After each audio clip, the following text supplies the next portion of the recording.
Primetime News with Israel Lai. Good evening. In the bulletin tonight, Parliament approves appointment of Minister for Gender, Children and Social Protection despite the storm raised by her nomination. President Mahama approves terminal leave for IGP Porterio Akwe and appoints another to act in his stead. GS announces new approved fees for senior high schools.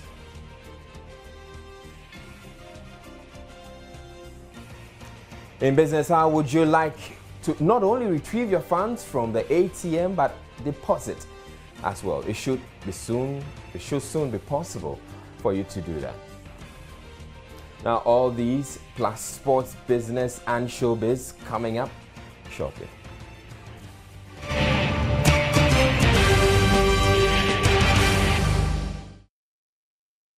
Now, very first story, Parliament has unanimously approved another batch of ministerial appointments, including Minister for Gender, Children and Social Protection, Nana Oyelitha. Nana Oyelitha, in particular, was subjected to rigorous questioning by the Appointments Committee, and sections of the public have also kicked against her nomination because of her views on gay and lesbian rights.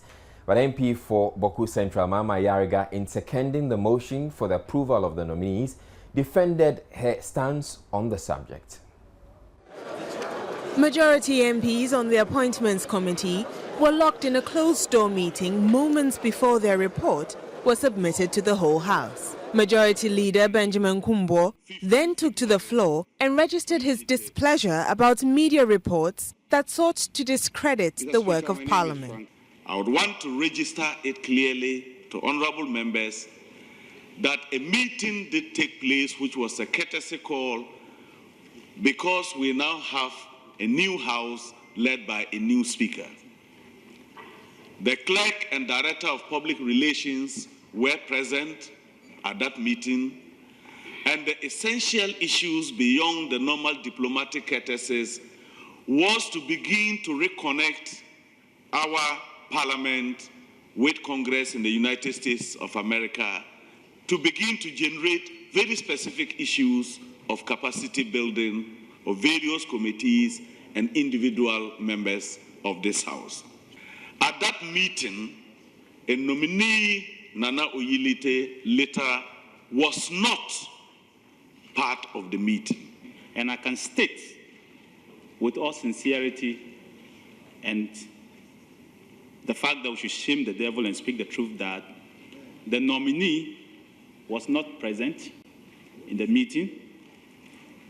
The nominees, issues regarding the nominee was not discussed. In fact, issues to do with appointments were not even discussed. I hope that in future, if the media is not sure of whatever transpired, they will get in touch with us before rushing to the press. This is clearly a breach of privilege, but for now, this is the first time. I will therefore not push it to that level. But I hope that it will not happen again, and in future they will cross-check their facts before rushing to the public. First Deputy Speaker and Chairman of the Appointments Committee, Ebo Batinodro, moved the motion for the adoption of their report, recommending the approval of the ministers. On the issue of homosexuality, the nominee categorically stated that she does not advocate the promotion of homosexuality in the country. According to her, as a human rights lawyer, she had over the years advocated respect for the rights of every person as guaranteed by the 1992 Constitution, irrespective of the person's sexual preference. Mr. Speaker, the committee recommends that the House approves by consensus the nomination of Mrs. Nana Oyelitha as Minister for Gender, Children and Social Protection. The motion was seconded. The law is explicit and the law is clear that no person in Ghana has a right to engage in homosexual conduct. To say that when somebody engages or is suspected to be a homosexual, the person should be allowed to go through the legal processes. It's not the same as saying that you subscribe to homosexual conduct. You are simply saying that when somebody is arrested for engaging in homosexual conduct, our criminal laws prescribe a process which is arrest, prosecute, if convicted, imprison. The House subsequently unanimously approved all 5 nominees, namely Nana Oyelitha for the Gender, Children and Social Protection Ministry, Akwesi Opongfosu for the Local Government and Rural Development Ministry, and Professor Nana Jane Opokwajimam for the Education Ministry. Dr. Edward Omanibuama was also approved as Communications Minister, whilst Dr. Joe Otingeje got the nod as Minister for the Environment, Science, Technology and Innovation. Members of Parliament will meanwhile undergo a 1-week capacity building and training session at GIMPA to facilitate legislative work.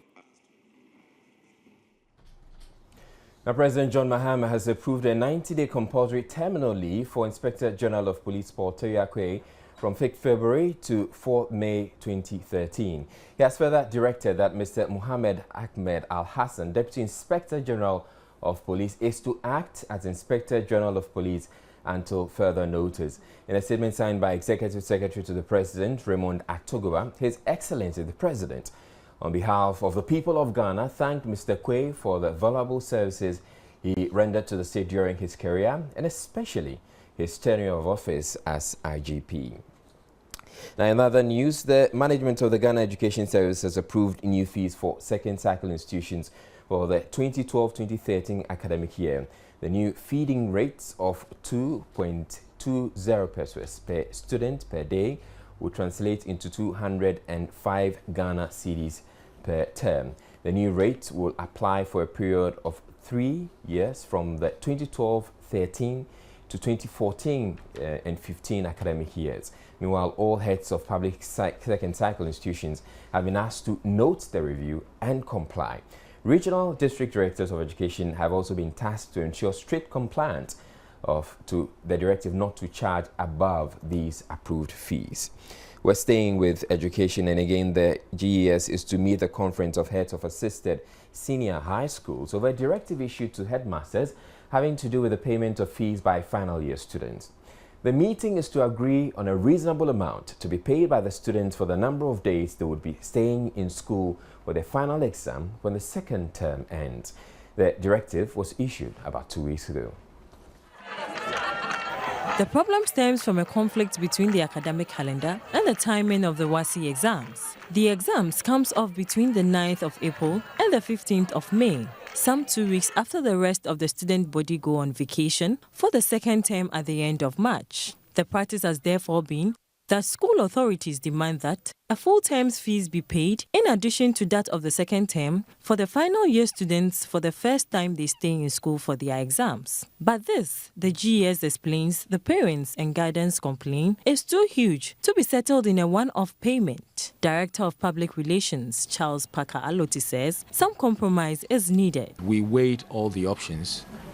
We realized that much as we are committed to providing quality education for the Ghanaian child, we also want to make our education affordable for everybody to take advantage of. And therefore, to let certain parents labor under the weight of paying double fees at once will not augur well for our system. He adds, even though students would not stay in school for the full third term, they would be accommodated, requiring that they pay something towards their boarding and lodging. Directed our heads of institutions that when they consider all this, they should charge between 1st April and then 15th May, by which time they would have finished the exams. We have not said that nothing should be collected for the third term, but we are saying that they should find ways of collecting these things and not bulk the two together.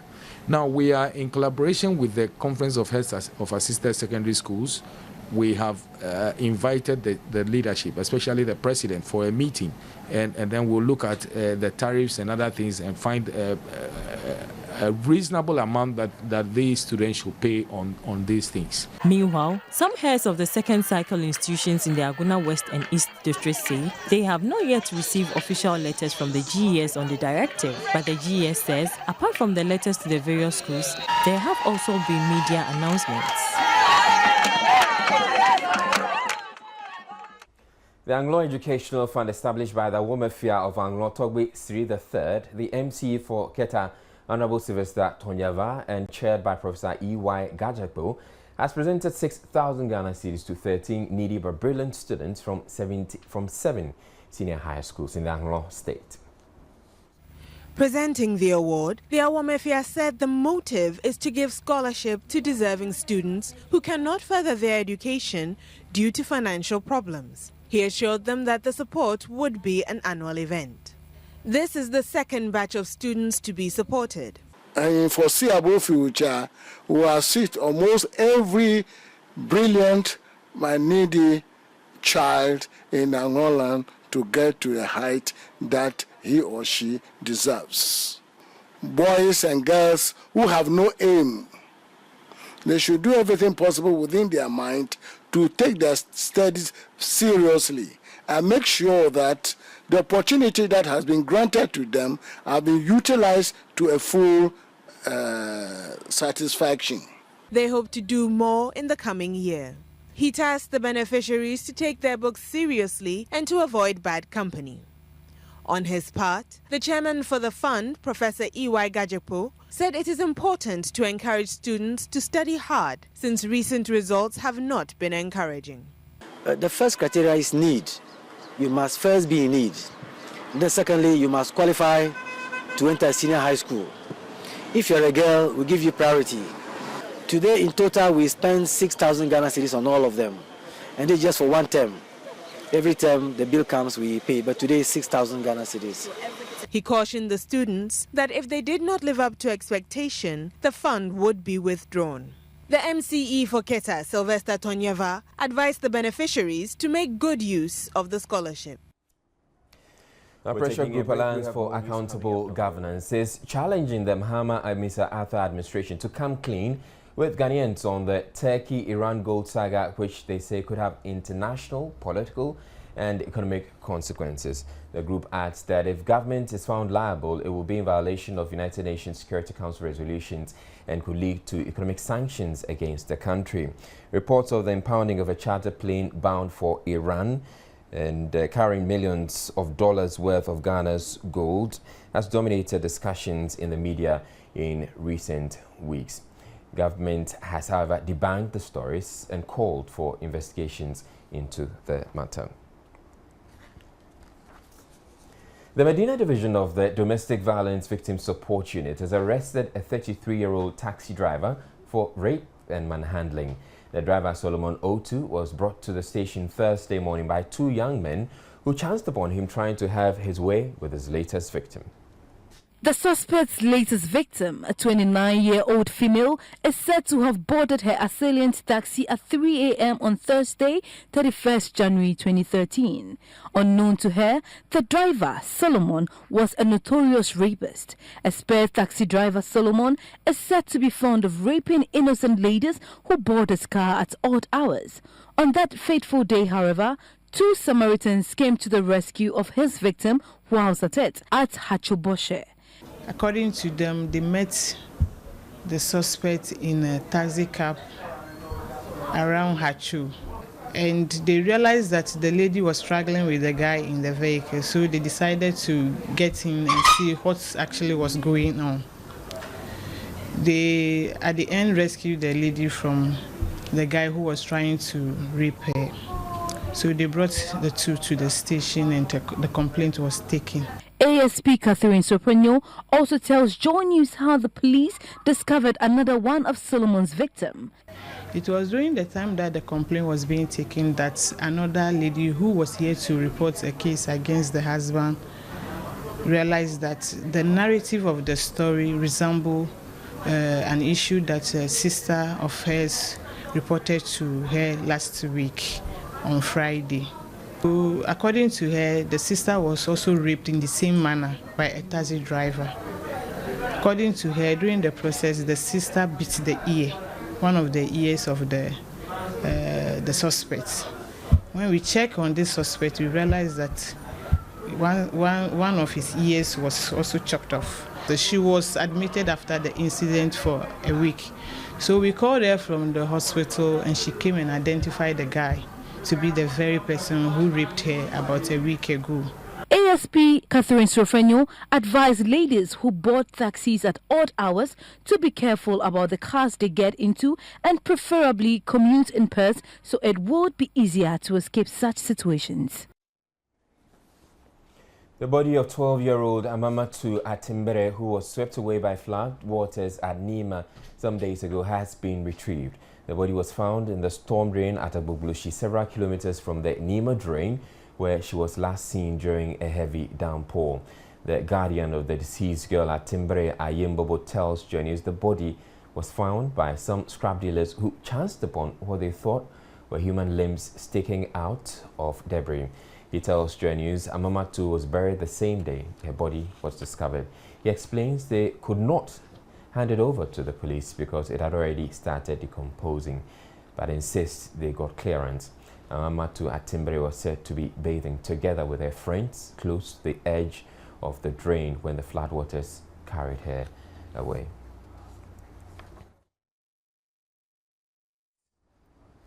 The chiefs and people of Dagwon and other parts of the northern region have climaxed their annual Damba festival with pomp and pageantry.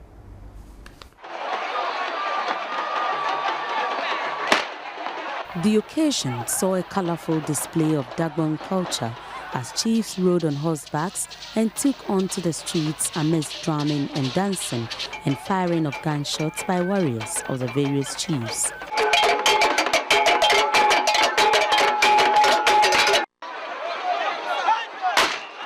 Some chiefs visited the palace of the Dakwemana to pay their respects to him, signifying their submission to him as the traditional grandfather to the chiefs of Dagwon.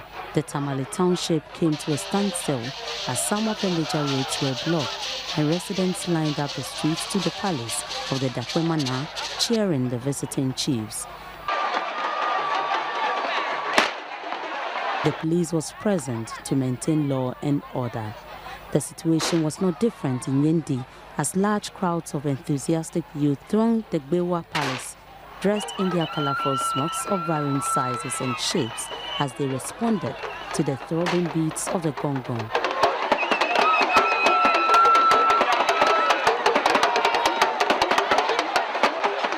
Various youth groups, including beautifully dressed women, also paraded the streets singing and dancing.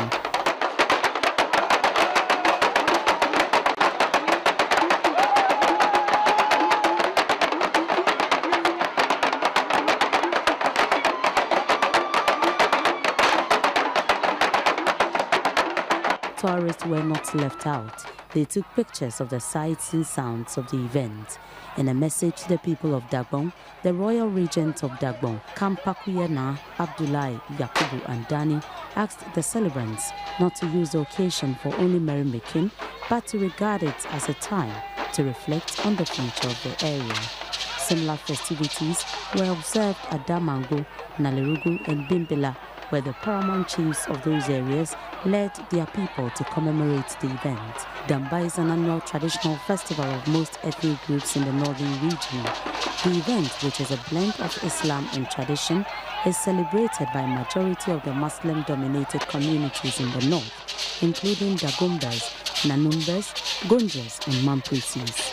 It is to mark the birth and subsequent naming of Prophet Muhammad, the founder of Islam. The event is also used to offer sacrifices to show appreciation to Allah and chant for miracles for the coming year.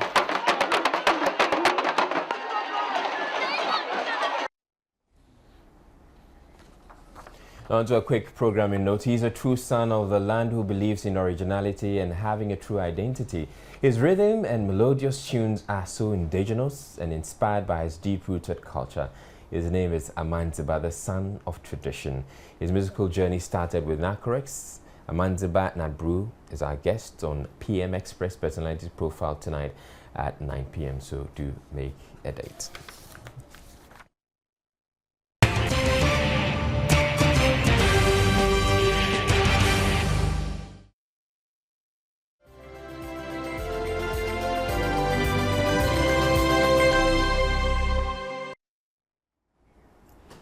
Now, the Director of Public Affairs of the Ghana Armed Forces, Colonel Mbawini Antintande, has confirmed to Joy News that processes to grant the Army a license to operate a universal bank is in the offing. But there's already ongoing debate about whether the Army has the backing of the Constitution to venture into such commercial activity. Well, Joy News caught up with Colonel Antintande for some explanations on the subject. We want to set up a bank. We've been talking about this for quite a while. If you go to the Ghana Armed Forces website, you see the story out there. If you look at our newspaper, we have it out there. It's a policy that we have adopted or we're attempting to adopt that's going to help us to do a lot of the things that we have to do. One, it's not just a bank. I mean, there are many things that we are attempting to do. 2 years ago, we launched what we call DIHOC, that is a Defense Industry Holding Company. That's a private entity, all right? It's going to be run like a commercial entity. And we think that it is necessary for us to do so. We have come to a time where we will have to be able to get into such ventures and help us to be able to intervene to help to grow our economy. Yes, we have a core role to play in terms of providing security and defense. I mean, these are two major words that I'm sure people just bandy them around. They don't understand what they mean. Because if you look at defense and you say defense is our core duty, what does it mean? Does it mean that we just have to go and line up around the whole border of our country because we are going to defend the country? No. There are several things that we have to do that will help us to be able to make sure that we carry out our task. And I think that setting up the Defense Industry Holding Company and indeed other agencies, other entities that we are about to get into, that will help us a lot to be able to do our core duty. Of course, it's government's duty or the state's duty to provide for us in terms of our accommodation, our emoluments, everything government is supposed to. But we know, you and I know, that government is not able to do many of the things that we would like to do. We thank government, for example, that the state has been able to provide us, in the last 4 years in particular, that the state has been able to provide us brand new ships, new aircraft, new vehicles, and so many other things. Of course, governments in the past have done the same thing. But when you have that wherewithal, it helps you to do your work very well. But there are other things. For example, we have so many retired people, hundreds and thousands of the retired people, so much expertise and so much vim that is out there, that is lost because they cannot employ they cannot employ themselves in any other thing. One, because the opportunities are not there, all right? And so once you are a soldier and you retire, that's not the end of you. And so we think that setting up the bank and the Defense Industry Holding Company and other things that we are likely to do, one, will provide employment for us. We, as individual soldiers, will not be employed in these ventures. Yes, the military will run the ventures, but we will not be employed, except for specific technical competence that we will need to be able to have that on board. All right. Now, we will provide livelihood. And we will help to shore up our own welfare arrangements because it is necessary for us. Now, it has become very convenient to retrieve funds from your account via the ATM, especially those odd hours when the banks are closed. Very soon, you'll get to enjoy that same convenience with depositing funds. Joy News has learned some banks are already piloting their deposit-taking ATMs to roll them out soon. Ahead of the official launch, we've been speaking to some bank customers about what they make of this introduction. It's very good and it's going to not go to the bank to be in a queue, waste your time for about 2 hours to 3 hours or more than that. It depends how the security is going to be. If they are going to beef the security up, like people, they have to also check money laundering for that too. But I think if the security is higher, it's better. If you're going to a bank, you want to go and deposit money, at times you have to join a queue. So in this case, it's a simple way of avoiding the queue. it's not the best as we see before. Because if you want to help out, sometimes you go into put money, it's easy, but now prevents a sort of bureaucracy at the bank, the queues, the long queues and all that. So if that would be possible, I endorse that. It is cool. Somehow it's an alternative, because even at the bank, at times they'll tell you the slight off. You understand? The system will break down. So definitely, there's nothing. Technology cannot be 100% right anyway. So I think it's okay. I think this will help us in transaction, because I've not heard of like going to let me say access the bank without going to like deposits, just going to the ATM. I've not seen that before. So when it's a scam, it will help the youth.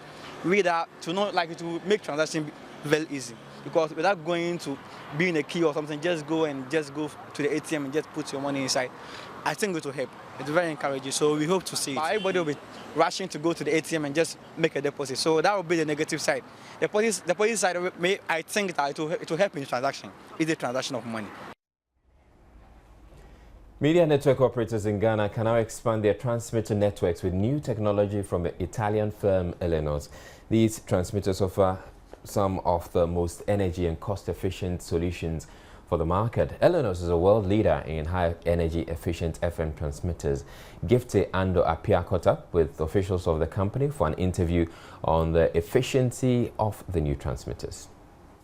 Elenos and the new transmitters they have, basically, the old transmitters that we had, they came in very, very huge sizes. This one is very, very compact. You're able to save a lot of space. You're able to save in terms of shipping cost. It's also fully redundant. That means that, power supplies, we have an N+1, it is a technical term, but, N+1 technical, so that we ensure that, the transmitter is always on air. And so I believe it's the future for us. It's easy for one technician to be able to install, unlike, other transmitters where you need a whole lot of technicians and engineers to install. The cost as well, is very much lower as compared to the traditional transmitters. Can you give us specifics? Even efficiency, using this transmitter would save you, assuming you are spending about 1,000 Ghana cedis on power for a month, this transmitter saves you almost about 30%. So for every month, that you're spending 1,000, you'll be saving about 300 Ghana cedis, on your power. How tried and tested is this new transmitter? Our transmitters are working, we have about 38,000 transmitters working all over the world. In Africa, we have, transmitters, over 400 transmitters working all around Africa. Nigeria, we've tried and tested. They have the same kind of conditions that we have, so it's been tropicalized for our market, and we believe it's going to do very well here. But our transmitters are working very well in Nigeria and all the other countries where they have even, serious, more challenging, power situations than we do here. We have a remote system in our transmitter that even, sitting behind your desk in the office, not visiting your transmitter site, it's able to transmit to your mobile phone or whichever application you have, whether it's an Android application or whatever. It sends you messages of what is happening.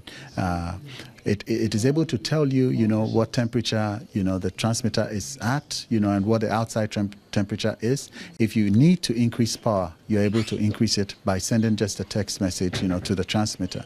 So it's very, very intelligent, and that's the future of radio broadcasting or transmission, in the radio and television industry. Right. Now, the Chief Executive of Barclays Bank, Anthony Jenkins, is to waive his bonus for last year. He said it would be wrong for him to receive a bonus, given what had been a difficult year for the bank.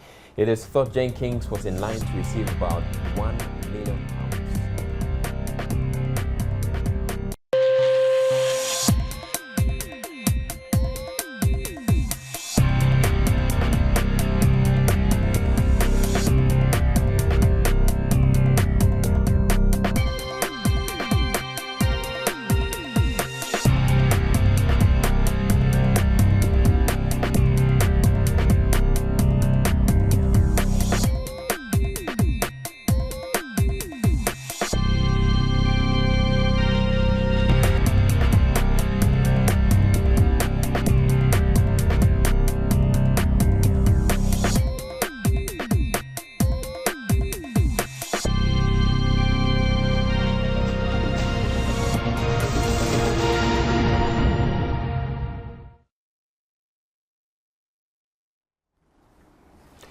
Right, the Ghana Football Association has released a statement on its website to categorically deny bribery allegations leveled against the Black Stars after the final round of Group B games against Niger at the ongoing African Cup of Nations. The statement reads, "Our attention has been drawn to a report carried by the Ghana News Agency and Radio Gold claiming that Ghana attempted to bribe a Nigerian player before Monday's Africa Cup of Nations clash against Niger. The report was filed by GNA and Radio Gold, who are represented in Port Elizabeth by Veronica Kome and Nana Dagwon, respectively. We wish to state emphatically that that report is false, irresponsible, reckless and mischievous. The Ghana Football Association would like to state emphatically that there is no iota of truth in the report, and it is a reckless imagination of the authors of that report. GFA is extremely disturbed that at the time the country is solidly behind the Black Stars to bring the Africa Cup of Nations trophy home, a tiny minority of journalists will engage in such nation-wrecking activity.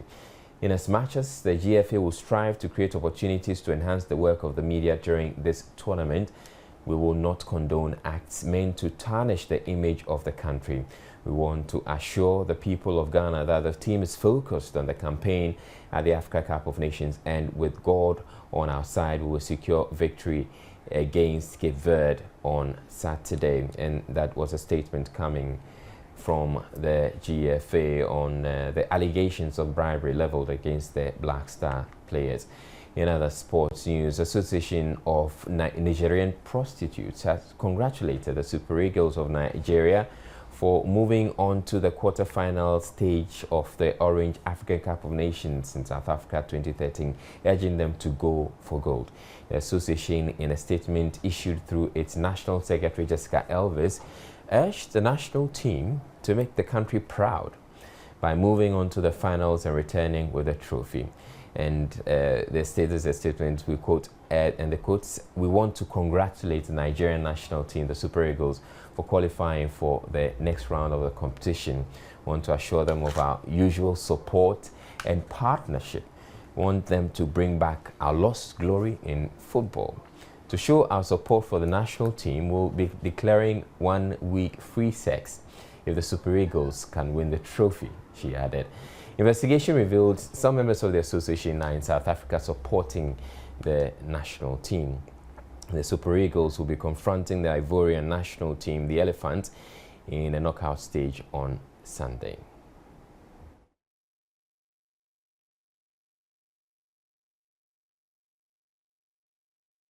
Now, just before we move on to showbiz, I'm just wondering the kind of support the prostitutes in South Africa will be giving to the team. Thanks so much for joining me on Showbiz tonight. My name is Gladys Osei Oredu.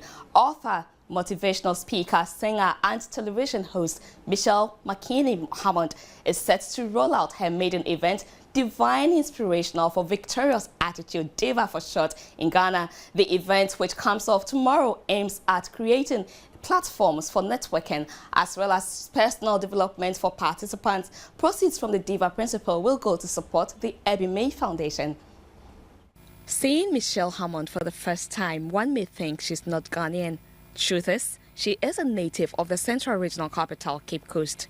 She has been living in Ghana for a year and a half now, and wache with Willie has become her top delicacy. I love wache. That's probably my favorite, and fufu and peanuts too. And she's already doing Azonto, you know. I'm really into Azonto now, so I'm I love it. I love it. I'm really enjoying the main one, you know, that everybody dances to, you know. So, you know, I've got it down, you know.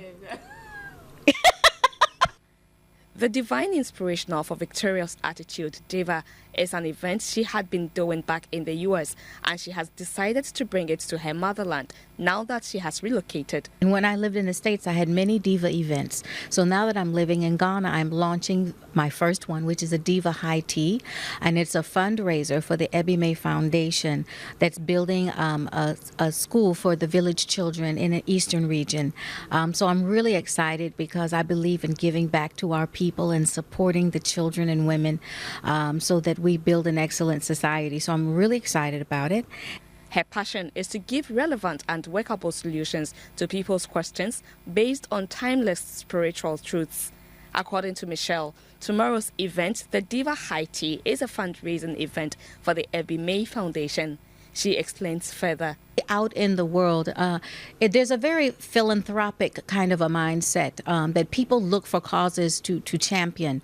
And so when you come home and you see your own people struggling in certain areas, then the focus becomes, these are my people. I mean, why am I contributing to strangers when I have people that, are of my blood that I should be contributing to? The event will also promote up-and-coming Ghanaian businesses through an exhibition, and guests will have the opportunity to interact with influential women for great networking. Do you know what God's favorite food is? It's barbecue. Nigerian movie star Tonto Dike, who is sure to be the first successful Nollywood icon to break into music, has finally released a video for one of her debut singles, It's Over, which features Sniper. Tonto is following in the steps of colleague actors Genevieve Naji, Jim Ike, and a host of others who switched to music, except that their musical careers suffered a stillbirth. But hey, Tonto is sure of succeeding, so you'll be the judge. We have had this evening. Asbad Al-Hassan Sidi says, Anayo Iletha has unanimously been approved by Parliament. I'm very disappointed in the law house that protects us. If this is what they will sit there and do and later give a necessary approval, then after that take huge emoluments, then the purpose for which the committee was set up has not been achieved. Where are the pastors and the imams? This is the time we need to be bold and put our foot down and do what we need to do. What kind of lawlessness is that? God have mercy on us. And why do you say it's lawlessness? I'm not sure that's lawlessness. Stanley Newman Mamata says, let's see what she got for Ghanaians. I think that's what we need to do. See what she's got for Ghanaians. And Haj Z says, in fact, it's a shame for our parliamentarians to have approved her nomination. So it's obvious that the approval of the nomination of Nanoye Iletha is it's trending on social media. But coming up on PM Express, that's right after this bulletin, we have Amantiba Natbru. He is the guest on PM Express personality profile. But that's it for the bulletin. Before we go a quick run through our stories, Parliament has approved the appointment of the Minister for Gender, Children and Social Protection despite the storm raised by her nomination. President Mahama has approved the terminal leave for IGP Paul Teriakwe and appointed another to act in his stead. The Ghana Education Services announced new approved fees for senior high schools. And in business, very soon you have a deposit-taking ATM coming close to your bank.